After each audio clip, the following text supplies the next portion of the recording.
Mari jemaat sekalian kita bangkit berdiri. Selamat pagi jemaat yang dikasihi Tuhan. Bersyukur kepada Tuhan. Pagi hari ini kembali kita diberi kesempatan untuk beribadah kepada Tuhan. Di tengah situasi yang mungkin tidak nyaman buat kita, tetapi tetap ada waktu untuk kita beribadah kepada Tuhan. Mari kita menyediakan hati kita menyiapkan hati kita masuk dalam saat teduh.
Pertolongan kepada kita adalah dalam nama Tuhan yang menciptakan langit dan bumi.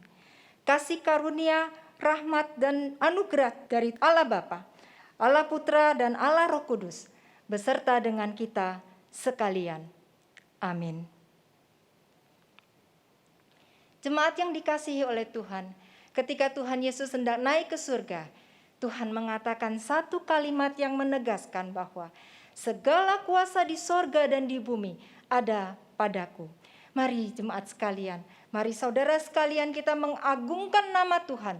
Kita menaikkan, kita meninggikan, kita merajakan Tuhan kita.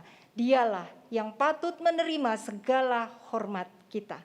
Rajakanlah Yesus.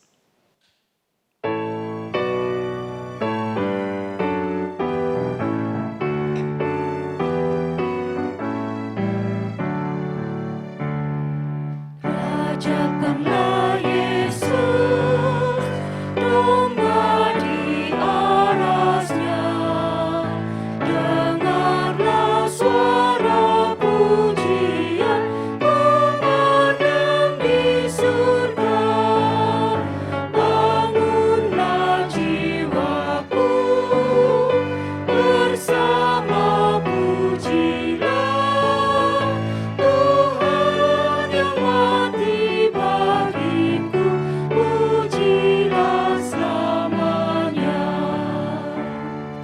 Mahkotailah Tuhan, Raja kehidupan.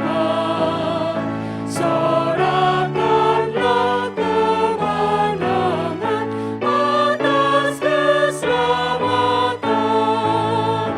Muliakanlah Dia yang mati dan bangkit, serta menganugerahkan kehidupan yang kekal.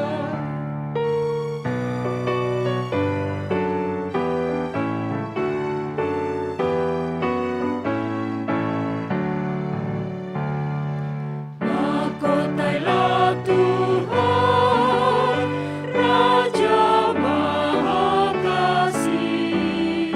Ternyatalah kuasa-Nya indah dan mulia. Pujilah penebus yang mati bagiku. Puji dan muliakan Tuhan selama-lamanya. Mari kita berdoa.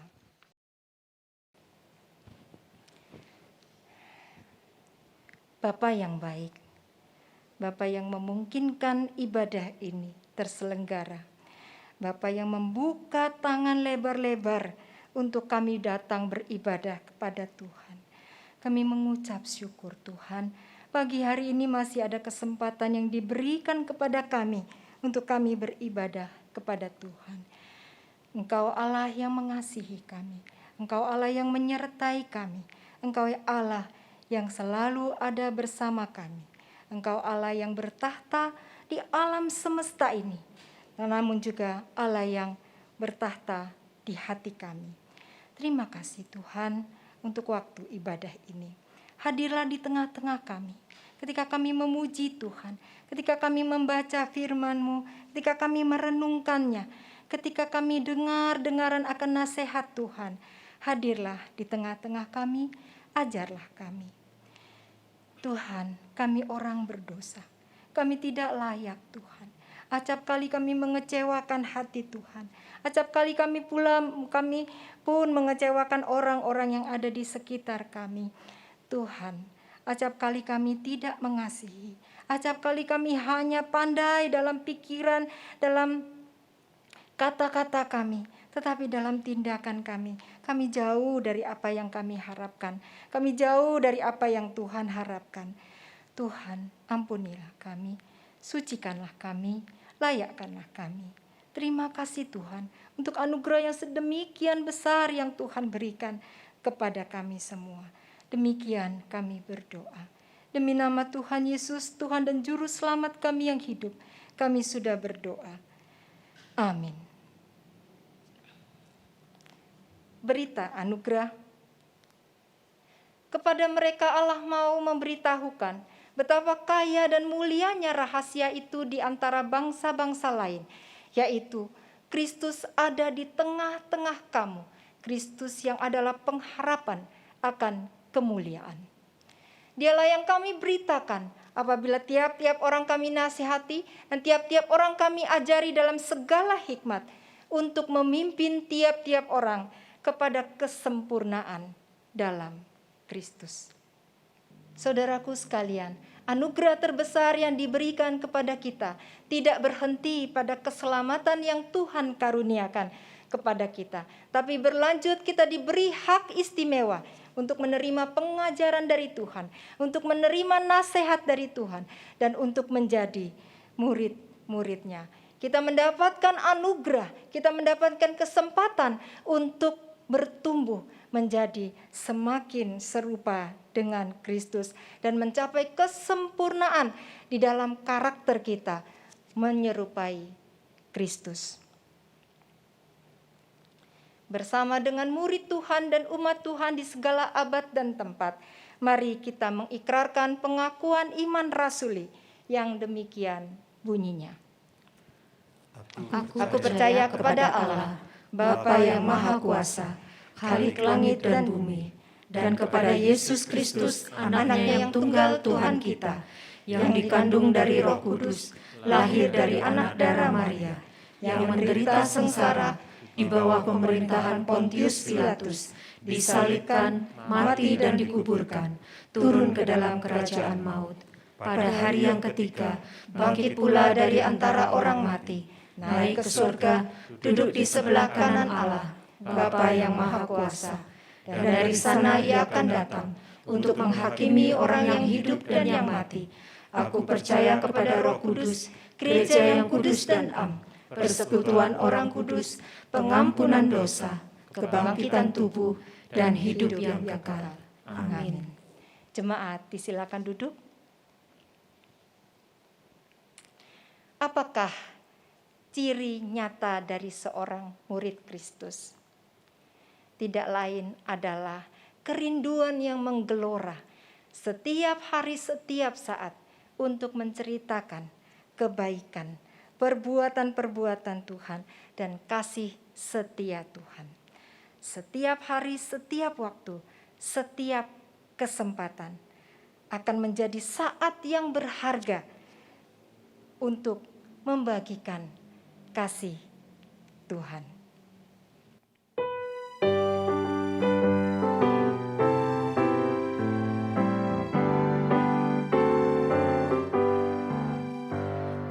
suka mengabarkan tentang hal di surga, tentang kasih Tuhanku yang mati bagiku. Ku suka mengabarkan tentang kuasa Injil, selamatkan kaum berdosa, dapat hidup kekal. Ku suka mengabarkan Injil Tuhan yang mulia, kabarkan kasih Yesus dan keselamatannya. Ku suka mengabarkan indahlah Injilnya yang melebihi emas dan segala hartaku. Ku suka mengabarkan tentang berkat Injil yang memberi hidup, gemarkan hatimu.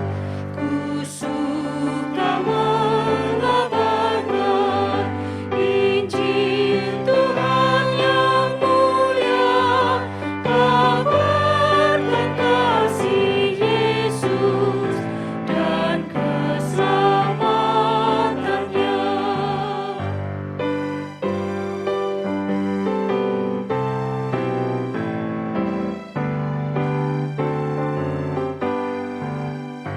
Ku suka mengabarkan, semakin ku kabarkan pada umat semua, senang mendengarnya. Ku suka mengabarkan tentang Injil Tuhan, ada yang belum dengarnya, tentang kasih Tuhan. Ku suka mengabarkan Injil Tuhan yang mulia, kabarkan kasih Yesus dan keselamatannya.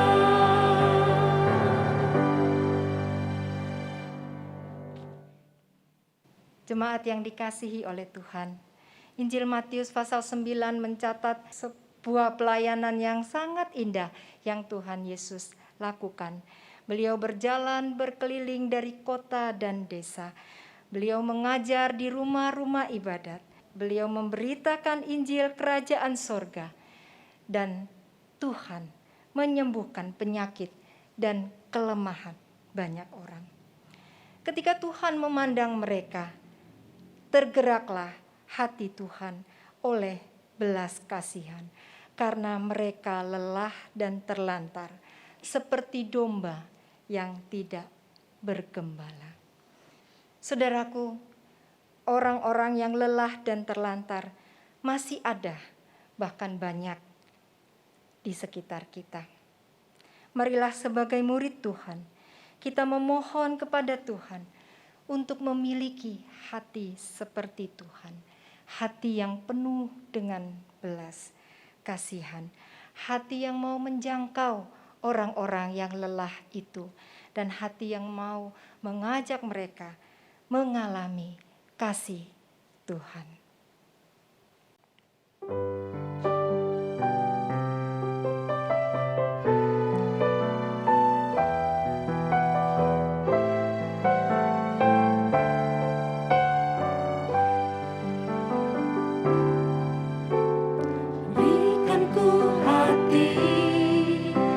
Seperti hatimu yang penuh dengan belas kasih.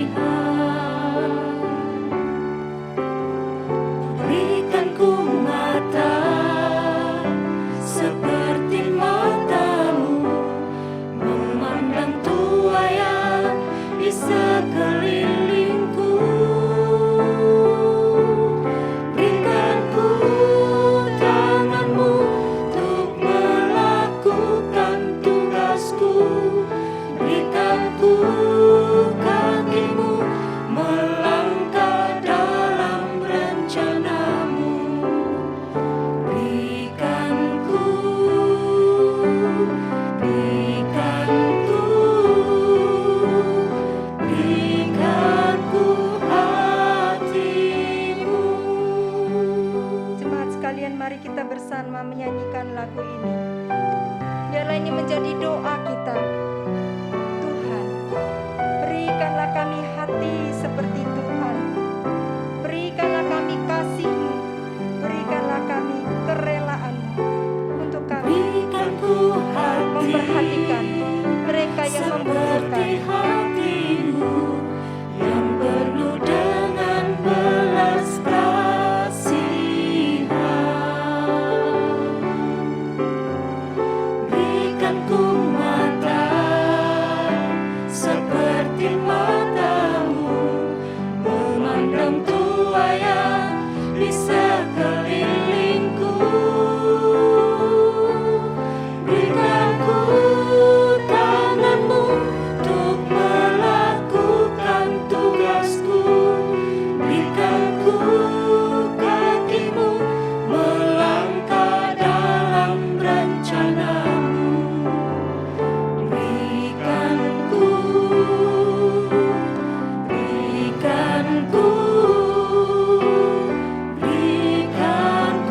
hati-Mu.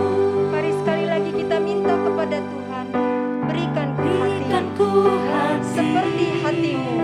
seperti hati-Mu yang penuh dengan belas kasihan. Berikan ku mata seperti mata-Mu memandang tuaya di sekelilingku. Berikan ku tangan-Mu untuk melakukan tugasku. Berikan ku kaki-Mu melangkah dalam rencana-Mu. Berikan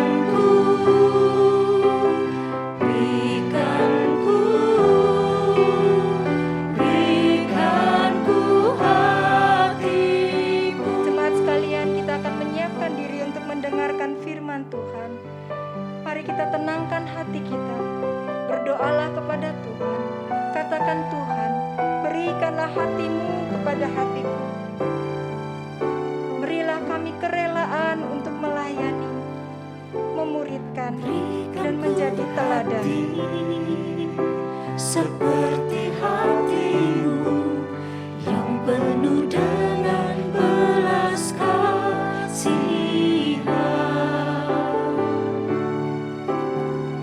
Berikan ku mata seperti mata-Mu memandang tuaya di sekelilingku. Berikan ku tangan-Mu untuk melakukan tugasku. Berikan ku kaki-Mu melangkah dalam rencana-Mu. Berikan ku hati-Mu. Berikan ku hati-Mu.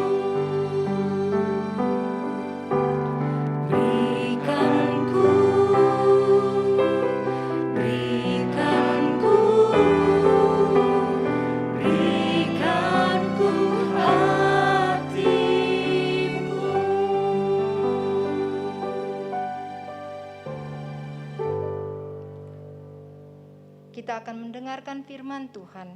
Firman Tuhan pada pagi hari ini akan disampaikan oleh penginjil Yohanes Tan. Disilakan.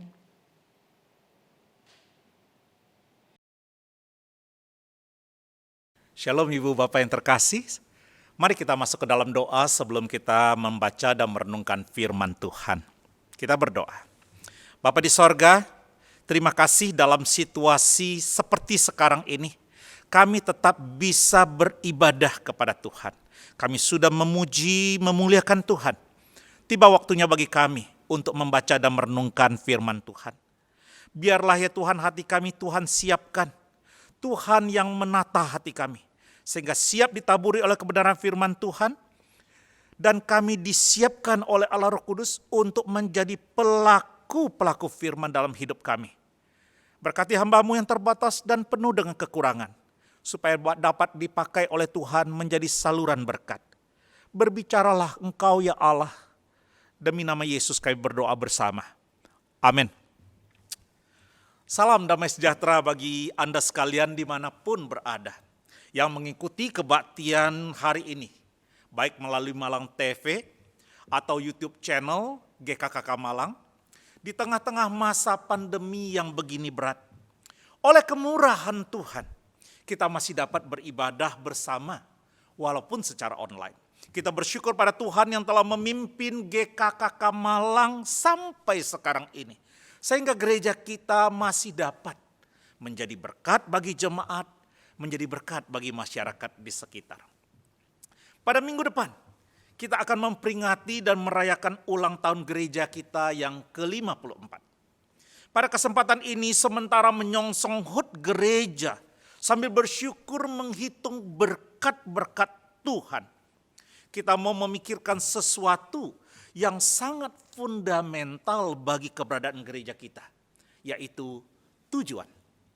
Untuk apa sih GKKK ada di Kota Malang? Atau jika kita mau mengaitkannya dengan pribadi kita masing-masing, maka kita dapat bertanya seperti ini. Apa sih yang saya inginkan dengan menjadi anggota GKKK Malang? Apa yang saya cari dengan menyaksikan channel GKKK di YouTube, atau menyaksikan melalui Malang TV, atau mendengarnya lewat RRI FM 91,5 MHz? Apa kaitan semuanya itu dengan keputusan saya mengikut Tuhan? Ibu bapak yang terkasih, nats Alkitab yang menjadi dasar perenungan kita hari ini memberi jawab bagi pertanyaan-pertanyaan tersebut. Tuhan Yesus yang bangkit memberi perintah sederhana yang kita kenal sebagai amanat agung. Perintah yang ditujukan kepada murid-muridnya pada masa itu. Dan juga ditujukan kepada semua pengikutnya di generasi-generasi berikutnya. Termasuk kita semua yang ada pada masa sekarang ini. Kepadaku telah diberikan segala kuasa di sorga dan di bumi. Karena itu, pergilah, jadikanlah semua bangsa muridku dan baptislah mereka dalam nama Bapa dan Anak dan Roh Kudus. Dan ajarlah mereka melakukan segala sesuatu yang telah kuperintahkan kepadamu. Matius 28 ayat 19 sampai 20. Ketika kita membaca perintah ini, tidak sedikit orang Kristen bahkan gereja yang memahami bahwa menjadikan semua bangsa murid Kristus sama dengan membaptis. Akibatnya, amanat agung dapat diringkas menjadi 3 kata saja. Pergi, baptis, dan ajar. Sayangnya, secara praktis banyak pengikut Kristus yang tidak melakukan satu bagian pun dari amanat agung ini. Mereka berdalih, saya tidak bisa dan saya tidak punya waktu untuk pergi. Biarlah para misionaris yang pergi. Saya tidak boleh membaptis, itu kan jelas sudah diatur oleh tata gereja. Mengajar, saya nggak bisa. Minta rohaniwan di gereja saja yang melakukannya. Sebagai komunitas orang percaya, gereja sudah tentu melakukan atau menjalankan amanat agung. Walaupun belum tentu sepenuhnya. Kami fokus pada memuridkan dan membaptis. Karena kami tidak punya SDM yang dapat kami utus untuk pergi. Untuk mereka yang sudah percaya, kami akan berikan pengajaran di mana perlu. Yang penting mereka setia bergereja. Akhirnya, amanat agung tereduksi menjadi perintah untuk sekelompok orang atau tidak ubahnya menjadi perintah untuk membaptis serta menjadikan orang sebagai anggota gereja. Apakah seperti itu yang dimaksud oleh Tuhan Yesus? Ibu bapak yang terkasih, di dalam bahasa aslinya amanat agung Tuhan Yesus ini hanya memiliki satu satu kata kerja utama dalam bentuk perintah. Dan 3 kata kerja yang bersifat menerangkan, yang bersifat menggambarkan partisipasi guna mendukung kata kerja yang utama. Biasanya disebut juga partisip kata kerja ini. Kata kerja utama dari amanat agung adalah jadikanlah murid. Sedangkan pergilah, baptislah, ajarlah merupakan partisip kata kerja pendukung. Dengan demikian, jadikanlah murid adalah inti, adalah fokus dari amanat agung yang di dalam prosesnya, di dalam proses mewujudkan amanat agung itu, kita harus pergi, kita harus membaptis, kita harus mengajar. Pergi bukanlah program, tapi gaya hidup. Ini adalah mentalitas aktif. Seolah Tuhan Yesus berkata, ayo lakukan pemuridan kemanapun engkau pergi. Saat engkau pergi ke gym, saat engkau pergi ke pusat perbelanjaan, sambil engkau pergi ke sekolah, sembari engkau pergi bekerja. Tatkala engkau menyeberang jalan atau menyeberangi lautan bahkan, engkau pergi seraya membagikan Injil. Baptis, ketika orang menerima Injil dan menyerahkan hidupnya kepada Kristus, baptis mereka. Beri mereka kesempatan untuk memperlihatkan firman yang mereka imani itu dalam bentuk pengakuan iman yang real, yaitu dibaptis. Biarlah mereka dibaptis sebagai ekspresi lahiria dari realitas batin yang diperbaharui. Ajar. Bukan sekadar membagi informasi atau pengetahuan. Tetapi ajar mereka hingga terjadi transformasi dalam hidup mereka. Dengan mengajar, kita seolah memberi kaki kepada iman mereka. Agar dapat melangkah dan dengan patuh menjalankan segala sesuatu yang telah Tuhan Yesus ajarkan. Amanat agung membuat kita bergerak untuk memuridkan semua bangsa. Bukan hanya membuat orang bertobat, bukan hanya menjadikan orang anggota gereja, bukan sekadar memberikan pengetahuan teologi yang dalam dan rumit, bukan pula untuk menghitung berapa banyak anggota yang terdaftar atau berapa banyak viewer dari channel GKKK di YouTube. Kita harus bertumbuh dan membantu orang lain bertumbuh. Inilah misi utama gereja dan setiap kita yang mau mengikut Tuhan Yesus. Jangan pernah biarkan perintah ini menjadi misi yang terabaikan. Jika kita menyebut diri kita murid Yesus Kristus, baik sebagai pribadi maupun sebagai keluarga besar Gereja Kristen Kalam Kudus Malang, kita harus dikenal untuk ini, yaitu menjadi murid yang memuridkan. Inilah tujuan kita ikut Tuhan, inilah tujuan kita menjadi anggota gereja, dan inilah tujuan keberadaan gereja kita. Namun pertanyaan yang sama pentingnya untuk dijawab. Saya harus menjadi murid yang seperti apa? Saya harus menjadikan murid yang bagaimana? Perlu penjelasan yang panjang lebar untuk pertanyaan-pertanyaan ini. Ada ribuan buku yang ditulis oleh orang-orang terkenal untuk membahas tentang hal ini. Dalam waktu yang singkat ini saya mencoba merangkumnya secara sederhana menjadi 3 hal praktis. Jemaat yang terkasih, secara definisi menjadi murid Yesus Kristus berarti mengikut Tuhan Yesus. Ikut kemanapun dia pergi sambil belajar daripadanya. Mengikuti ajarannya. Secara praktis itu berarti diubahkan agar menjadi serupa dengan Yesus. Kebayang gak sih?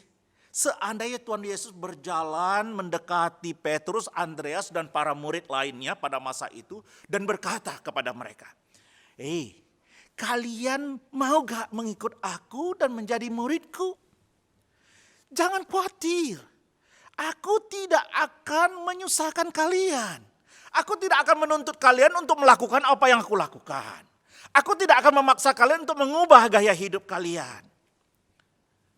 Bagiku sudah cukup jikalau kalian mengaku percaya kepadaku dan menyebut diri kalian sebagai orang Kristen.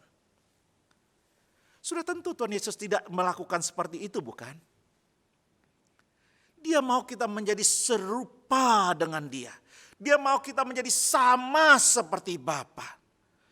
Menjadi murid berarti kita belajar tentang siapa Tuhan, siapa kita, dan apa yang Tuhan lakukan di dunia kita. Agar kita diubahkan untuk menjadi serupa Kristus, hidup dengan moralitas yang murni, dan diperlengkapi untuk melakukan apa yang Tuhan Yesus lakukan. Menjadi murid Kristus itu bentuk konkretnya kira-kira seperti ini, Ibu Bapak. Orang melihat kita, orang berinteraksi dengan kita, orang berkata, "Ih, berubah loh dia sekarang sejak ikut Yesus. Dulu orangnya males, bikin apa-apa enggak mau. Sekarang orangnya rajin. Dulu orangnya pemarah, sekarang peramah. Dulu kalau ngomong itu sinis, kasar, suka bertengkar, suka berantem.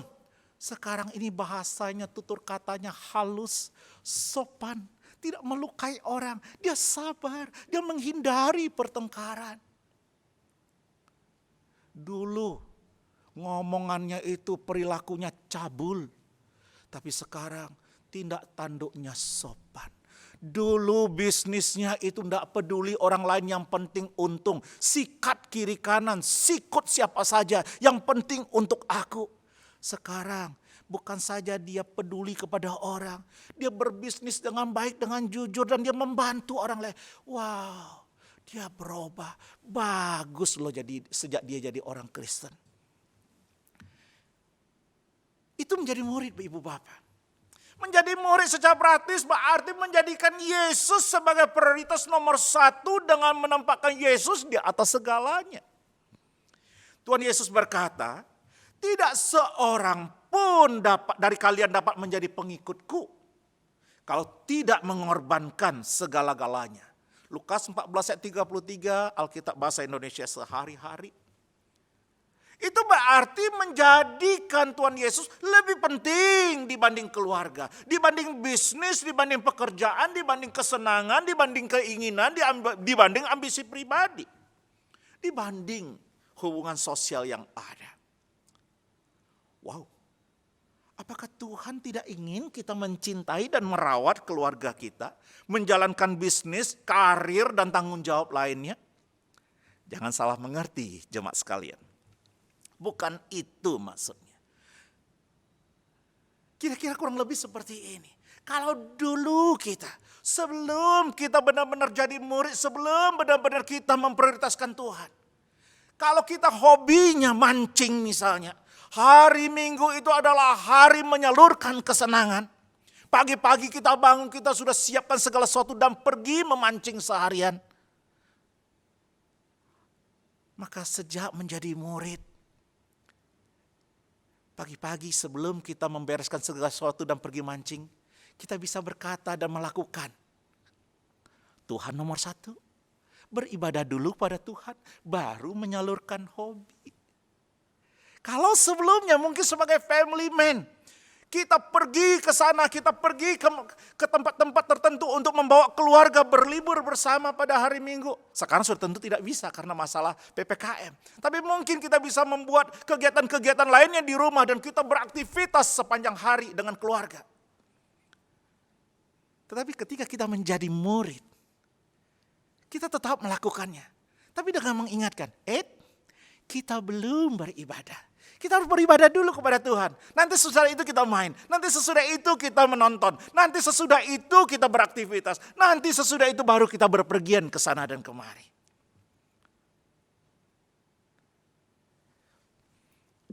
Tuhan dinomor satukan. Inilah yang Tuhan inginkan dari para murid. Komitmen yang bergelora kepada Dia dengan menjadikan kebersamaan dengannya, dengan menjadikan hidup baginya, dengan melakukan pekerjaan untuk Dia sebagai perhatian utama, sebagai hal yang terpenting dalam hidup kita. Menjadi murid Secara praktis itu berarti hidup dalam komunitas memuridkan. Dalam pemuridan yang dilakukan oleh Tuhan Yesus, beliau memakai pola komunitas. Ia hidup bersama para murid, berpergian bersama, makan bersama, tidur bersama, melayani bersama, bergumul bersama. Di dalam komunitas inilah para murid dibentuk dan bertumbuh. Kalau Tuhan Yesus menjalankan pola yang demikian, bukankah kita harus berkomitmen untuk melakukan hal yang sama? Tetapi kita harus berkomitmen untuk hidup di dalam komunitas yang memuridkan. Bukan sekedar kongko-kongko, minum kopi, makan cemilan, bicara, ndak ngalor, ndak ngidul. Ndak ada arah. Kita harus hidup di dalam komunitas di mana kita bisa secara bersama-sama belajar firman agar bertumbuh di dalam iman. Supaya api pengharapan itu terus menyala seperti yang dikhotbahkan oleh Pendeta Beni pada minggu lalu. Kita harus memiliki komunitas yang peduli dan bersama dengan kita. Yang mendukung di dalam doa, yang memberikan semangat dan nasihat. Komunitas di mana kita bisa mempraktikkan hati hamba, saling memperhatikan, saling melayani, saling berbagi, saling menunjukkan kemurahan hati. Sehingga kita tidak merasa sendiri di dalam pergumulan kita. Tidak ada seorang pun di dalam gereja yang merasa aku menanggung susahku sendiri. Khususnya di tengah-tengah masa pandemi yang begini berat. Ibu bapak yang terkasih, kita harus menjadi dan menghasilkan murid dengan kualitas, karakteristik, dan gaya hidup yang demikian. Dengan cara itulah kita mematuhi amanat agung Tuhan Yesus. Dan sampai di sini izinkan saya berhenti sejenak dan bertanya, apakah Anda seorang murid Yesus? Jika tidak, maka hari inilah saatnya akui bahwa Anda adalah orang berdosa. Letakkan, taruh iman Anda, kepercayaan Anda kepada Yesus sebagai juru selamat yang menanggung dosa-dosa kita. Dan serahkan segalanya kepada Dia. Jika Anda belum dibaptis, kami akan memulai kelas katekisasi pada bulan Agustus. Daftarkan diri Anda agar dapat dibaptis pada akhir tahun. Jika Anda berkata, oh saya sudah menjadi anggota gereja. Maka pertanyaan selanjutnya adalah, Anda murid dalam arti yang barusan kita bahas? Atau Anda baru sebatas menjadi pengunjung gereja? Jika Anda berkata, saya hanya sebatas mengikuti ibadah minggu, maka inilah saatnya untuk memutuskan bahwa hari ini dengan pertolongan Allah Roh Kudus, saya siap diubahkan untuk menjadi serupa dengan Yesus. Saya akan menjadikan Tuhan Yesus sebagai prioritas nomor 1 dalam hidup saya. Saya akan bergabung dengan komunitas pemuridan agar dapat bertumbuh bersama orang percaya lainnya. Dalam proses menjadi dan menjadikan murid, atau yang biasa juga disebut pemuridan, ada beberapa hal mendasar dan utama yang harus kita ketahui. Yang pertama, ibu bapak, pemuridan itu adalah pilihan, bukan paksaan. Ketika Tuhan Yesus melihat Petrus dan Andreas sedang menjala ikan di danau, Ia berkata kepada mereka, mari ikutlah aku. Dan kamu akan kujadikan penjala manusia. Lalu atas kemauan sendiri mereka meninggalkan semua yang mereka lakukan, lalu mengikut Yesus. Saya percaya hal yang sama berlaku untuk para murid lainnya. Sementara itu Lukas pasal 14 ayat 25 sampai 35 mencatat bahwa ada orang banyak yang berjalan mengikut Yesus. Tuhan Yesus berpaling kepada mereka, menjelaskan tentang harga mengikut Dia, dan mendorong mereka untuk sungguh-sungguh memperhitungkannya. Ini menunjukkan bahwa Tuhan Yesus mau setiap orang mengikut Dia itu dengan kerendahan hati mengikut Dia, dengan ikhlas, dengan kebulatan tekad. Tuhan Yesus tidak mau memaksa kita untuk hidup bagi Dia. Oleh karena itu jangan ada orang yang merasa terpaksa menjadi murid. Jangan ada yang dipaksa menjadi murid. Jangan sampai engkau mengikuti kelas pemuridan karena engkau berpikir, gereja bikin kelas pemuridan. Kalau kita nanti nggak terlibat bagaimana? Nanti kalau ada yang sakit, mana ada pendeta yang mau datang berdoa. Kalau nanti ada kedukaan, siapa yang akan melayani karena kita tidak ada di dalam pemuridan. Oh enggak Bapak Ibu sekalian. Jangan merasa terpaksa hanya karena takut tidak dilayani. Anda tetap dilayani. Tetapi kalau engkau ikut kelas pemuridan, karena engkau tahu itulah panggilan, itulah misi yang Tuhan taruh di dalam diri kita. Dan kita meresponsnya dengan kerelaan dan kerendahan hati. Dengan sebuah kebulatan tekad. Yang kedua, pemuridan itu melibatkan proses. Hampir setiap kita suka buah yang matang pohon, ya bukan? Kita rela bayar lebih mahal untuk itu. Kenapa? Karena buah matang pohon itu kualitasnya baik, rasanya enak. Ketika Tuhan Yesus memanggil murid-muridnya, dia menghabiskan waktu untuk mengajar mereka, menjelaskan perumpamaan kepada mereka, memberi mereka wawasan tentang kerajaan Allah. Tuhan Yesus membuat mereka menghabiskan waktu bersama dengan dia. Sambil dengan cermat mengamati bagaimana Tuhan Yesus melakukan segala sesuatu. Dengan berjalan bersama Tuhan dan murid lainnya. Para murid itu belajar, mereka bertumbuh, berkembang, lebih kuat dan dewasa secara rohani. Tuhan Yesus berusaha menghasilkan murid yang matang pohon. Mereka tidak menjadi murid dalam semalam atau secara otomatis. Mereka melalui sebuah proses.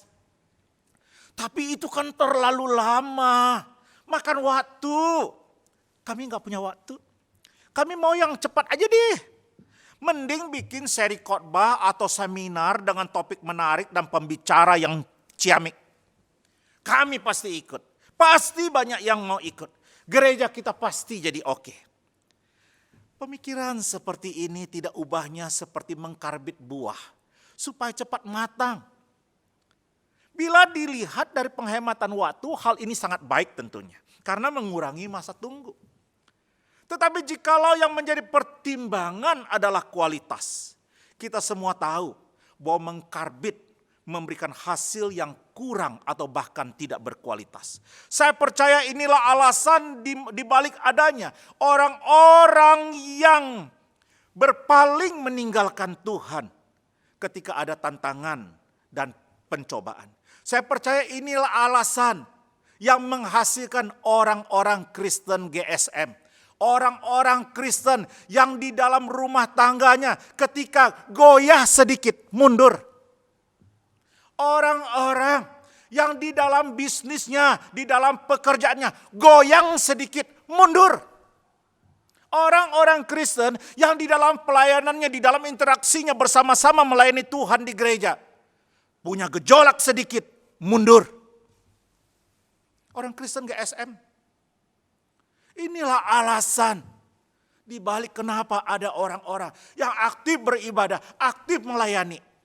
Tapi demi pacar, demi calon hidup, demi bisnis, demi jabatan, meninggalkan Tuhan, ganti agama, ganti KTP.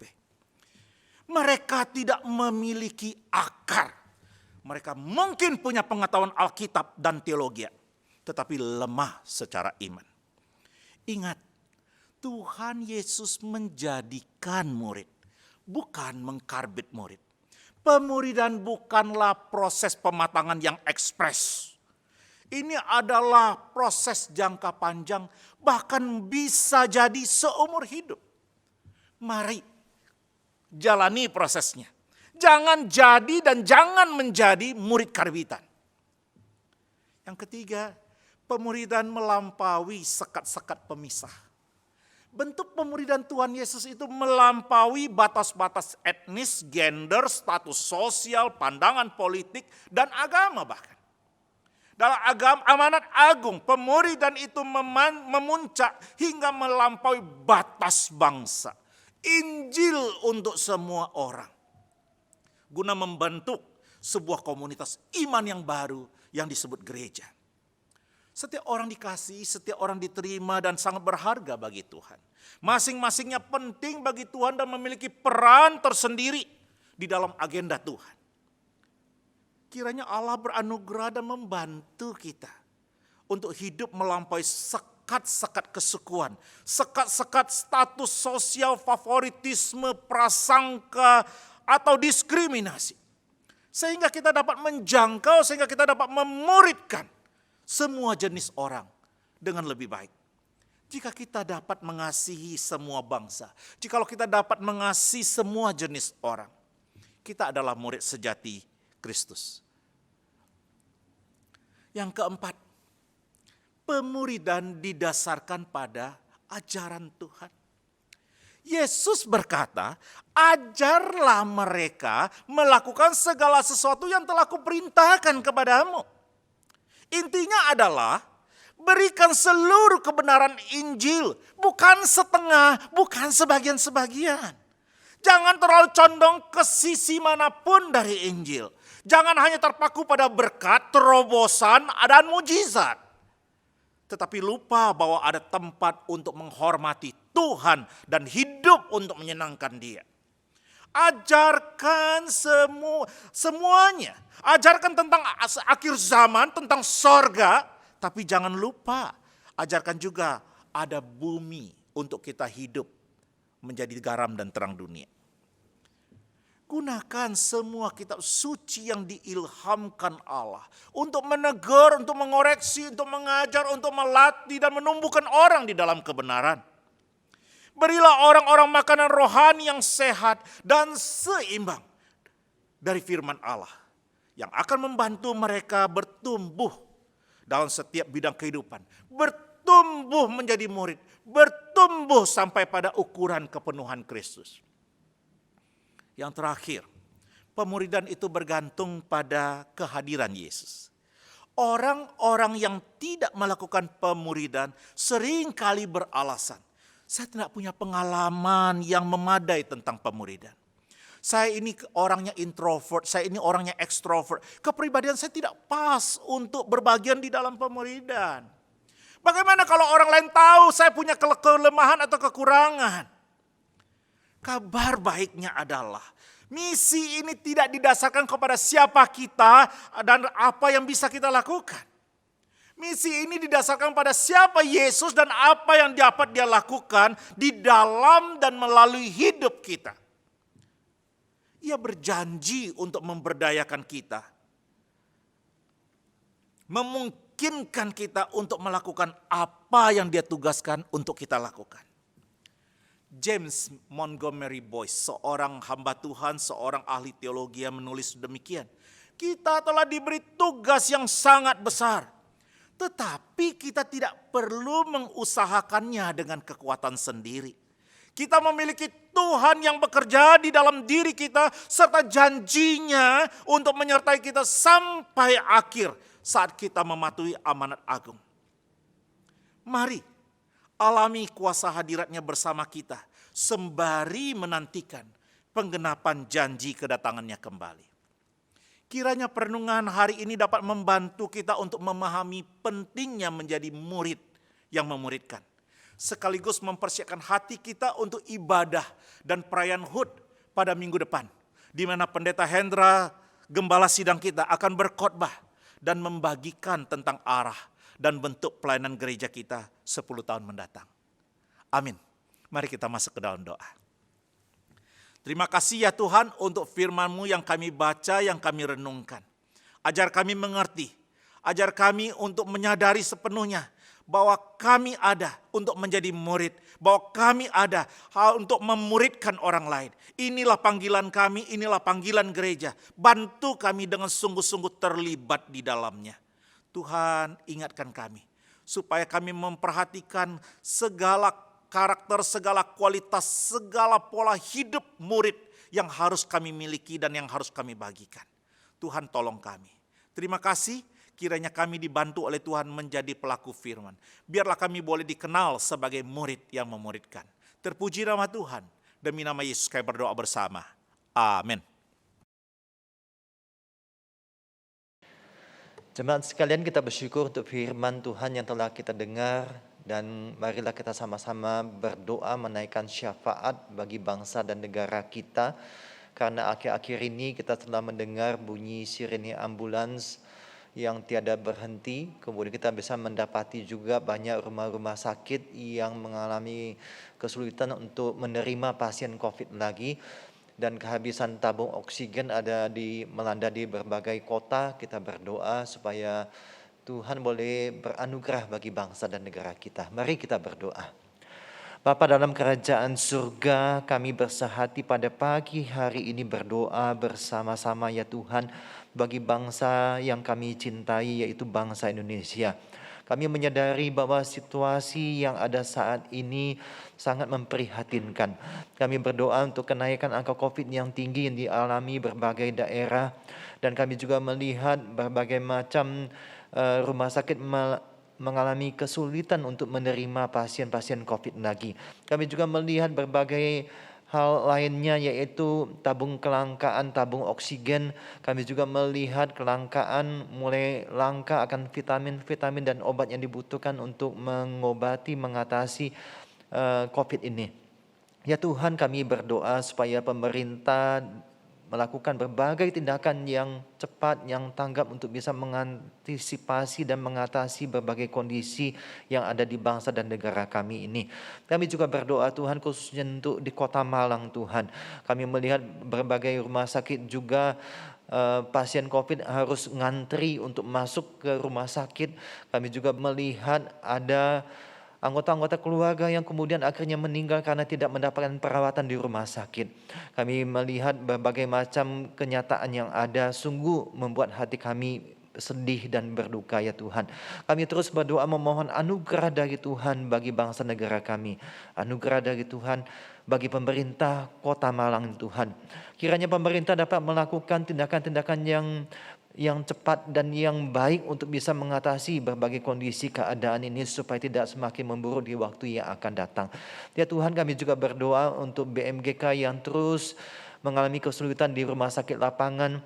Biarlah Tuhan juga yang boleh mensupport, menolong petugas-petugas nakes yang ada, dan kebutuhan biaya di dalam perawatan pasien yang semakin lama semakin banyak.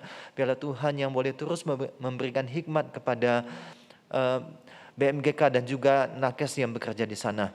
Kami doakan juga Tuhan untuk jemaat-jemaat kami yang berduka, yang kehilangan orang tua, keluarga karena COVID ini. Biarlah Tuhan yang terus boleh memberikan penghiburan. Kami juga berdoa jemaat yang banyak melakukan isoman dalam menghadapi situasi ini. Biarlah Tuhan juga yang menguatkan iman kepercayaan mereka. Memberikan juga hati yang selalu berpengharapan hanya kepada Tuhan. Sehingga boleh terus memikirkan bagaimana menghadapi situasi saat ini dengan keyakinan iman hanya kepada Tuhan yang menolong mereka. Ya Tuhan, kami terus berdoa Tuhan untuk gereja kami juga yang minggu depan akan berulang tahun ke-54. Biarlah segala kegiatan yang dilakukan, perayaan ulang tahun secara sederhana dan juga aksi sosial yang akan ditujukan kepada jemaat-jemaat maupun simpatisan yang mengalami permasalahan terkait dengan PPKM yang diterapkan. Biarlah ini dapat menolong jemaat-jemaat yang terdampak karena PPKM ini. Terima kasih ya Tuhan, kami terus berdoa Tuhan bagi gereja ini agar menjadi saluran berkat bagi banyak orang, dan melalui gereja ini nama Tuhan ditinggikan dan dimuliakan. Kami juga berdoa untuk jemaat yang sebentar lagi akan memberikan persembahan. Biarlah segala persembahan ini boleh diberikan dengan hati yang mengucap syukur karena Tuhan yang telah dan masih memelihara hidup kami semuanya. Terima kasih Tuhan. Terpujilah nama-Mu Tuhan. Dalam nama Tuhan Yesus kami berdoa dan mengucap syukur. Amin. Shalom jemaat sekalian, kita bersyukur untuk ibadah yang boleh kita jalani sampai saat ini. Bersyukur untuk firman Tuhan yang telah disampaikan oleh penginjil Yohanes Tan. Terima kasih untuk pelayanannya, dan juga kepada semua pelayan-pelayan Tuhan yang setia melayani dengan segala tantangan yang ada dengan situasi saat ini. Terima kasih untuk segenap pengabdian dan pelayanan yang ditujukan hanya kepada Tuhan. Jemaat sekalian, persembahan dapat diberikan melalui scan QR Code maupun transfer ke rekening gereja. Persembahan dapat ditujukan bagi persembahan persepuluhan, persembahan rutin biasa maupun persembahan untuk aksi peduli COVID-19. Bersama dengan ini saya juga ingin menyampaikan beberapa kegiatan dari tim aksi peduli COVID-19 yang kegiatan yang dilakukan diantaranya adalah kita mensupport dari pelaksanaan penyemprotan desinfektan di lingkungan warga di belakang gereja Semeru. Secara rutin kita memberikan support sehingga penyemprotan dapat dilakukan dengan baik, dengan lancar. Kita bisa melihat bagaimana aksi yang mereka warga Semeru untuk menjaga kondisi sekitar kampung di dekat Semeru tersebut. Ini kiranya dapat menolong warga-warga di sana. Kita juga, tim aksi peduli COVID juga memberikan bantuan sembako kepada jemaat-jemaat maupun warga sekitar gereja yang membutuhkan untuk menolong kehidupan mereka di masa-masa seperti ini. Nah, tim aksi peduli COVID juga memberikan suplai vitamin bagi jemaat yang terdampak COVID. Ada juga diberikan juga suplai bahan pokok makanan bagi jemaat yang menjalani isoman yang mengalami kesulitan di dalam penyediaan kebutuhan makanan. Dan juga kita memberikan juga bantuan baju hazmat melalui BMGK Kota Malang. Nah, beberapa kegiatan inilah yang terus dilakukan oleh tim aksi peduli COVID, dan persembahan Bapak Ibu sekalian sangat menolong untuk tim aksi COVID untuk bisa melakukan kegiatan tersebut. Terima kasih untuk persembahannya. Mari kita terus dukung sehingga kita bisa melalui gereja kita terus bisa berkarya bagi banyak orang. Dan selanjutnya Bapak Ibu sekalian, kita juga akan menyaksikan warta tayang, dipersilakan. Shalom jemaat sekalian. Saat Ministry Center mengajak para kaum muda berdoa 70 Minutes Youth Praying for the Nation pada hari Selasa 20 Juli 2021 pukul 10:30 siang. Acara ini dapat diikuti melalui aplikasi Zoom dengan mendaftarkan diri pada link yang tertera atau melalui live streaming di YouTube channel Saat Ministry Center.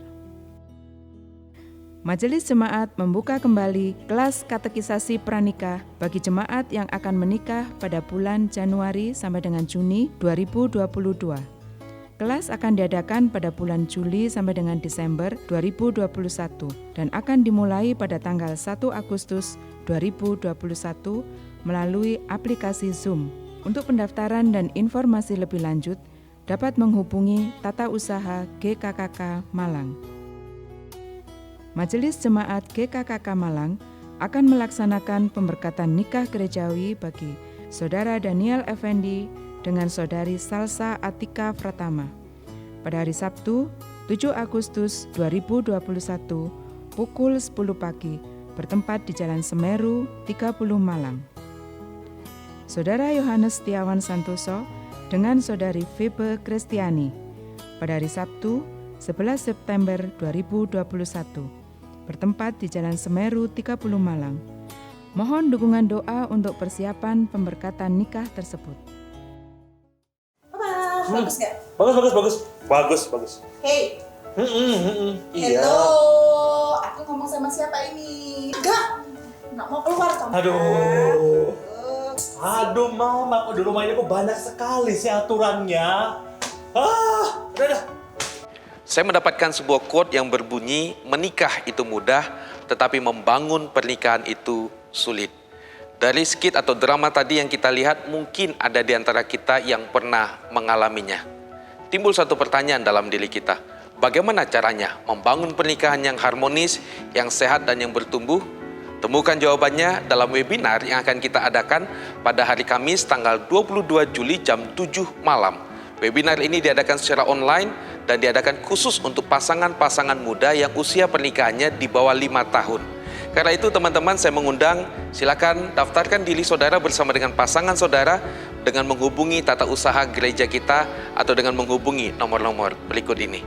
Tuhan Yesus memberkati. Kebaktian doa streaming Selasa 20 Juli 2021 akan dilayani oleh Saudara Billy Joshua Wijatmiko dan akan diadakan melalui aplikasi Zoom pada pukul 6 sore. Ibadah streaming minggu depan tanggal 25 Juli 2021 akan dilayani oleh Pendeta Hendra. Ibadah streaming dapat diakses di YouTube channel GKKK Malang dan ibadah umum yang pertama ditayangkan di Malang TV pada pukul 6 pagi dan disiarkan di Radio RRI frekuensi 91,5 FM pada pukul 8 pagi. Salam sejahtera Jemaat Gereja Kristen Kalam Kudus Malang. Waktu berjalan begitu cepat dan mengantarkan gereja kita untuk merayakan HUT yang ke-54. Pandemi COVID-19 memang merubah banyak hal bagi pelayanan gereja kita. Dan marilah saya mengajak kita memperhatikan bukan yang sifatnya artifisial yang kelihatan di permukaan, tetapi lebih kepada esensial yang mendasar yang dibutuhkan dari suatu keberadaan gereja. Dan ulang tahun ke-54 kali ini bertemakan C3, Christ Centered Church, yang merupakan visi gereja kita yang baru. Ini adalah gambaran gereja kita di masa akan datang yang tentunya kita perlu ingat, kita hidupi, kita jalani dan bagikan dalam hidup kita ketika hidup saudara sekalian dan saya berpusat kepada Kristus menjadi berkat bagi banyak orang. Kegiatan ulang tahun gereja kita kali ini hanya dua, yaitu yang pertama ibadah online service seperti jam ibadah biasanya, dan yang kedua adalah aksi sosial PPKM. Kita tahu bahwa PPKM darurat ini membawa dampak kehidupan yang makin sulit bagi banyak orang termasuk jemaat kita, dan pemerintah memperpanjang sampai 6 minggu. Dan marilah kita berbagi dengan jemaat-jemaat yang membutuhkan. Di tengah-tengah keterbatasan kita masih bisa menyatakan kasih kita kepada saudara-saudara seiman kita. Total anggaran dua kegiatan ulang tahun ini adalah Rp25.500.000. Bapak Ibu, saya mengajak kita semua untuk memberikan persembahan dengan memberikan angka 54 pada nominal persembahan kita. Jikalau Bapak Ibu memberikan 200.000, berikanlah 200.054. Jika Bapak Ibu memberikan Rp1.000.000, maka berikanlah 100.054. Kiranya persembahan ini bisa menjadi berkat bagi saudara seiman kita yang membutuhkan dan memuliakan Tuhan. Demikian sapaan gembala kali ini. Tuhan Yesus memberkati saudara sekalian. Amin. Mohon dukungan doa bagi pelayanan di gereja kita. Selamat hari Minggu, Tuhan Yesus memberkati. Jemaat sekalian, saat Ministry Center telah memulai gerakan berdoa bagi bangsa yang dilakukan, dan mari kita terus berdoa bersama-sama untuk bangsa kita. Kita tak jemu-jemunya berdoa. Mari kita bersama-sama keluarga mengambil waktu bersama-sama pada hari Minggu jam 8 malam kita berdoa bagi bangsa dan negara kita. Ajak keluarga kita, kalau Bapak Ibu mampu untuk berlututlah bersama-sama. Berdoa bagi bangsa dan negara kita. Satu pengalaman yang indah ketika saya juga melakukan bersama anak-anak saya mengajak mereka untuk berlutut. Ayo kita berdoa bagi bangsa dan negara kita. Mengajari mereka untuk mencintai bangsa ini dan mendoakan bangsa ini. Mari kita lakukan nanti malam jam 8 malam. Baik jemaat sekalian, pandemi belum berakhir. Mari terus kita jaga kesehatan kita, patuhi protokol kesehatan dengan ketat dimanapun kita berada, terutama ketika kita sedang berada di luar rumah kita. Baik, kita akan mengakhiri ibadah kita pada pagi hari ini. Saya undang kita semua untuk berdiri, kita naikkan pujian doksologi.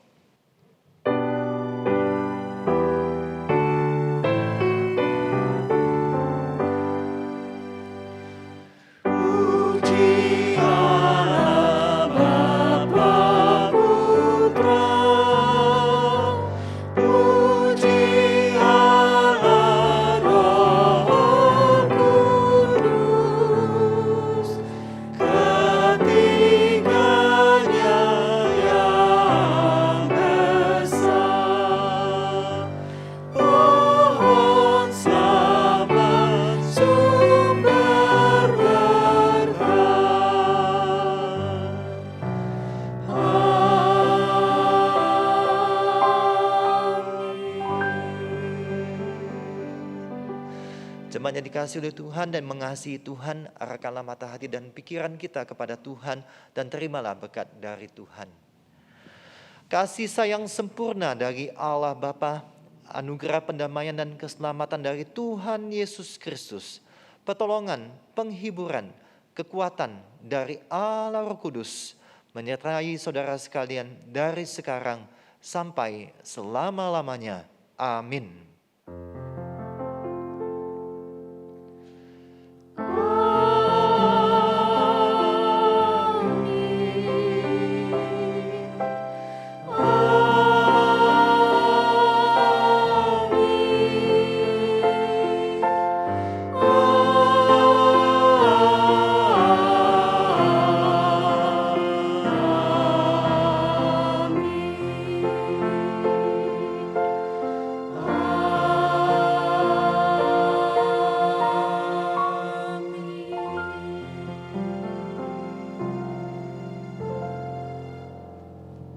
Ibadah kita selesai, silakan mengambil saat teduh. Tuhan Yesus memberkati kita semua. Amin.